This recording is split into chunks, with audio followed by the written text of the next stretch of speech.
You stop at a red light. The engine dies. The light turns green. The motor instantly springs back to life. The manufacturer promises fuel economy. Environmentalists say lower emissions, but auto mechanics often call start-stop one of the most harmful features of a modern car. So, who is right? Today, we will figure out whether start-stop actually reduces fuel consumption or if it's just a way to pass environmental standards at the expense of engine life. Why did this system even appear? Before the early 2000s, nobody turned the engine off at every traffic light, but then increasingly strict environmental standards began to be introduced. The biggest problem with any gasoline engine is idling. The car is stationary, going nowhere, yet it keeps burning fuel. A typical engine consumes 0.5 to 1 liter of fuel per hour, large engines up to 1.5 liters. It doesn't seem like much, but multiply that by millions of cars, and you get thousands of tons of wasted fuel every single day. So, engineers came up with a simple solution. If the car is stationary, the engine can be turned off. How much fuel is actually saved? Marketing promises up to 10%, but that is a very tricky figure. In laboratory tests, the car is constantly driving, stopping, driving again, idling again. It is precisely for this type of cycle that consumption figures are calculated. In real life, things are different. On the highway, there are virtually no savings because the engine almost never turns off. In a small town, savings usually amount to about 2 to 3%. In major megacities with constant traffic jams, roughly 4 to 7%, sometimes slightly more. If you convert that into money, it comes out to about a few dozen liters of fuel per year. So, start-stop does save gas, but you definitely shouldn't expect miracles. The ultimate fear? The engine starts hundreds of thousands of times. This is the argument you hear most often on the internet. In the past, an engine was started a few times a day. Now, hundreds of times during a single trip. It is logical to assume that the starter will die very quickly, but engineers understood this problem perfectly well. That is why cars with start-stop got completely different starters. How is the starter different? In a regular car, the starter's lifespan is about 30,000 to 80,000 starts, sometimes more. In a start-stop system, heavy-duty models are installed. Their lifespan can exceed 300,000 starts. Reinforced bushings, more powerful bearings, wear-resistant brushes, improved drive mechanism, sometimes an integrated starter generator is used. So, manufacturers really did beef up the design.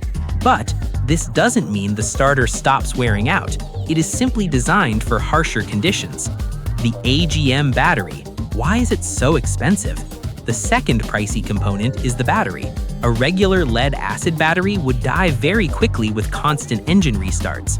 Therefore, AGM or EFB batteries are used. They handle deep charge cycles better, accept a charge faster, and perform better in winter, but they cost significantly more, sometimes 2 to 3 times as much, and it is the battery that becomes the first expensive victim of the start-stop system, especially if the car is driven on short routes.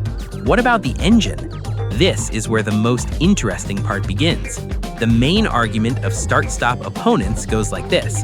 With every launch, the engine runs for a few seconds practically without oil, meaning wear and tear skyrockets. At first glance, it makes sense, but modern motors are built a bit differently. After the engine stops, the oil doesn't just vanish, an oil film remains on the parts. Furthermore, synthetic oils with high adhesion are used.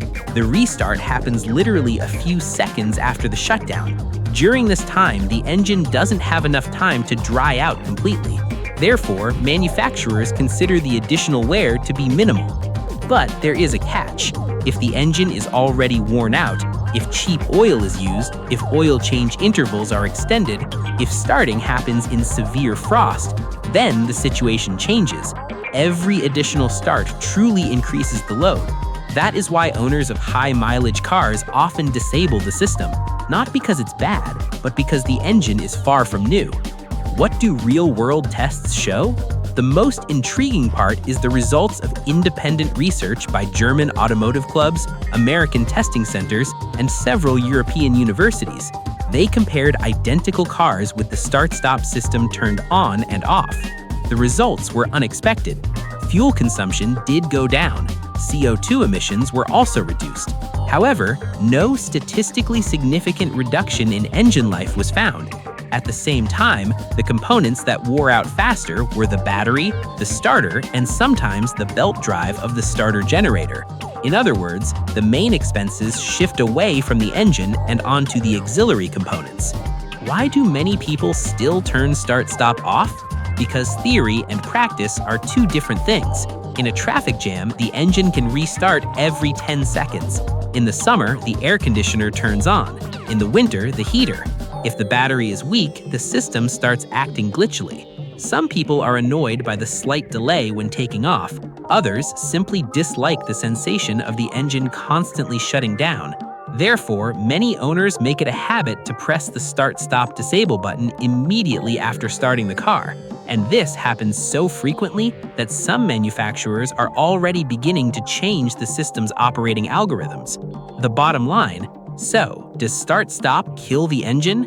If the car is new, maintained according to schedule, and uses the correct oil and a good battery, probably not. If the car is old, the engine already has serious mileage, the battery is tired, and maintenance is delayed, those extra hundreds of starts can indeed accelerate problems. Thus, the system itself is neither an absolute evil nor a miracle technology. It does save a bit of fuel, and it does reduce emissions. But at the same time, it increases the load on the starter, the battery, and several other components. And the main question remains open.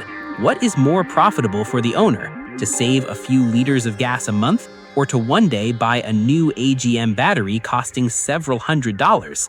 What about you? Do you turn the start-stop system off right after starting the car, or do you leave it on? Let us know in the comments. It's especially interesting to know what car you have, its mileage, and whether you've had any issues with the starter or battery.